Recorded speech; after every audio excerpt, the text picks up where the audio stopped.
माता की, भारत माता की, बाबा साहब भीमराव अंबेडकर की, भारत बाबा साहब भीमराव अंबेडकर की, बाबा साहब भीमराव अंबेडकर की, बांके बिहारी की, बोलो बांके बिहारी की, राधे राधे। मंच पर उपस्थित आज के इस सम्मेलन के श्री दुर्विजय सिंह साक्य जी, केंद्रीय मंत्री, सामाजिक न्याय और अधिकारिता मंत्री माननीय श्री वीरेंद्र कुमार जी, प्रोफेसर एसपी सिंह बघेल जी, उत्तर प्रदेश सरकार में मेरे सहयोगी मंत्रीगण चौधरी लक्ष्मी नारायण जी, श्रीमती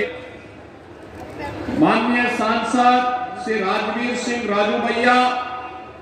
माननीय सांसद श्री सतीश गौतम जी, माननीय सांसद श्री अरुण सागर जी, राज्यसभा के माननीय सांसद श्री मिथिलेश कठेरिया जी, आज के इस सम्मेलन वासियों की ओर से केंद्रीय मंत्री श्री वीरेंद्र कुमार जी का हृदय से स्वागत करता हूं, अभिनंदन करता हूं। ऊंची सीढ़ी पर बैठे हुए व्यक्ति की आर्थिक उन्नति से नहीं, बल्कि समाज में सबसे नीचे पायदान पर बैठे हुए व्यक्ति की प्रगति के आधार पर की जानी चाहिए। और भाइयों बहनों, इसी को ध्यान में रख करके पिछले 9.5 वर्ष के अंदर प्रधानमंत्री मोदी जी ने देश के अंदर अनेक योजनाओं को आगे बढ़ाने का कार्य किया। भाइयों बहनों, इन योजनाओं को चाहे आप पढ़ाई के मामले में ले लें, चाहे आप इन्हें कमाई के मामले में ले लें, चाहे इन्हें स्वास्थ्य की सुविधा के रूप में ले लें, चाहे इन्हें स्वावलंबन के रूप में ले लें,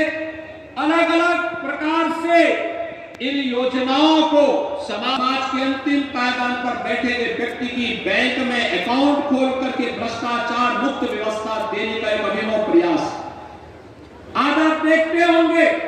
पैसा सीधे लाभार्थी के खाते में आता है। हमारा अनुसूचित समाज इससे सबसे अधिक लाभान्वित हुआ,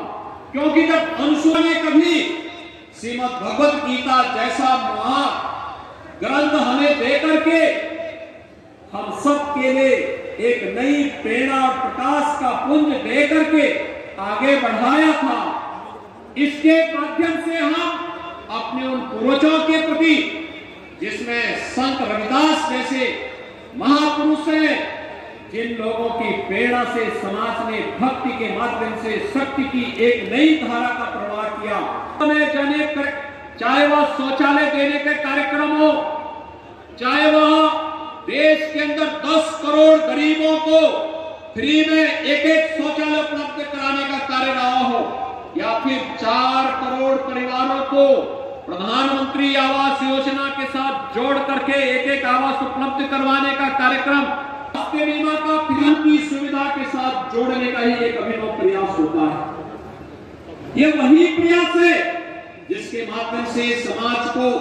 आत्मनिर्भरता के लक्ष्य की ओर आगे बढ़ाने का एक प्रयास प्राप्त हुआ। जो प्रधानमंत्री मोदी जी के लोकल फॉर वोकल के बारे में और लोकल फॉर ग्लोबल के बारे में जो उनका स्लोगन है, आज वह वैश्विक मंच पर अगर अपनी प्रतिष्ठा प्राप्त कर रहा है, तो भाइयों बहनों, इस अधिक से अधिक परंपरागत उद्यम में अपने हार्डवेयर के कार्य के लिए देश के अंदर विख्यात है। कभी ताला लगाने का काम अलीगढ़ करती थी, और आज देश के अंदर रक्षा उत्पादन में प्रधानमंत्री मोदी जी के आशीर्वाद से डिफेंस कॉरिडोर का एक महत्वपूर्ण रोड आपके इसी अलीगढ़ में बनाने का कार्य युद्ध स्तर पर हो रहा है। आर्थिक समृद्धि की ओर ले जाने शासन की योजनाएं नहीं थी, उन्हें बनटांगिया के लिए शासन की कोई योजना नहीं आ पाती थी। आज मुझे प्रसन्नता है, इनमें से अधिकतर जातियों को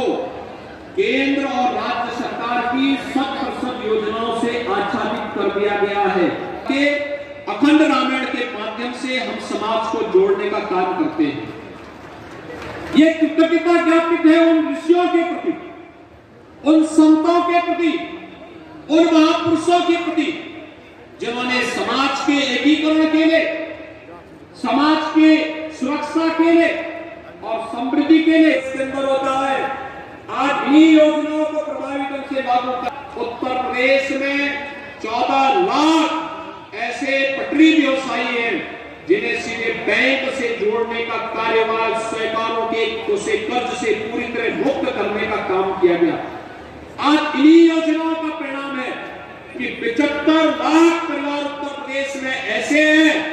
जिनका जहां पर मकान है उन परिवारों को वहीं पर जमीन का कब्जा उपलब्ध करा करके, पट्टा उपलब्ध करा करके उस जमीन को उनके नाम से करवा दिया गया है, जिससे जमीन संबंधी विवाद का हमेशा के लिए समाधान हो सके। हम पूरी प्रतिबद्ध हैं कि दिसंबर 2023 तक उत्तर प्रदेश में 1,25,00,000 ऐसे परिवार हैं जो गांव में जहां बसे हैं उन लोगों को वहां पर जमीन का पट्टा उनके नाम पर नहीं, और डबल इंजन की सरकार पीएम स्वामित्व योजना में इस बात के लिए पूरी प्रतिबद्ध है कि जो जहां पर बसा है उनकी सरकार करने जा रही है। दलित महापुरुषों के स्मारकों को वे तोड़ने की बात करते थे, उनके द्वारा लगातार प्रयास किया जाता था कि हमारा समाज अपमानित महसूस करे। उनके द्वारा अनेक इस प्रकार के कुछ प्रयास किए गए, लेकिन 2017 के बाद जब डबल इंजन की भारतीय जनता पार्टी सरकार उत्तर प्रदेश में आई तो पिछली सरकारों ने जो अनुसूचित जाति जनजाति की छात्रवृत्ति को उत्तर प्रदेश में रोक दिया था, उस छात्रवृत्ति को फिर से चालू करते हुए यह सुनिश्चित किया कि अनुसूचित जाति जनजाति के हर छात्र को समय से छात्रवृत्ति मिले। यह व्यवस्था भी पुख्ता व्यवस्था करने का कार्य किया गया। यह सुनिश्चित किया गया सबको सम्मान देने का कार्य भी सरकार के स्तर पर भरपूर तरीके से आगे बढ़ा है। शासन की योजनाओं को प्रभावी ढंग से लागू करने का कार्य भी सरकार के स्तर पर प्रयास पूरी प्रभावी ढंग से लागू करने का कार्य किया है, और इसमें तकनीक का उपयोग करते हुए चाहे वह भ्रष्टाचार मुक्त व्यवस्था के लिए डीबीटी के माध्यम से धनराशि को लाभार्थी के खाते तक पहुंचाने का कार्य हो, इनके द्वारा जो प्रयास किया गया उसमें सड़क के भी है, बिजली के भी है, पानी के भी है,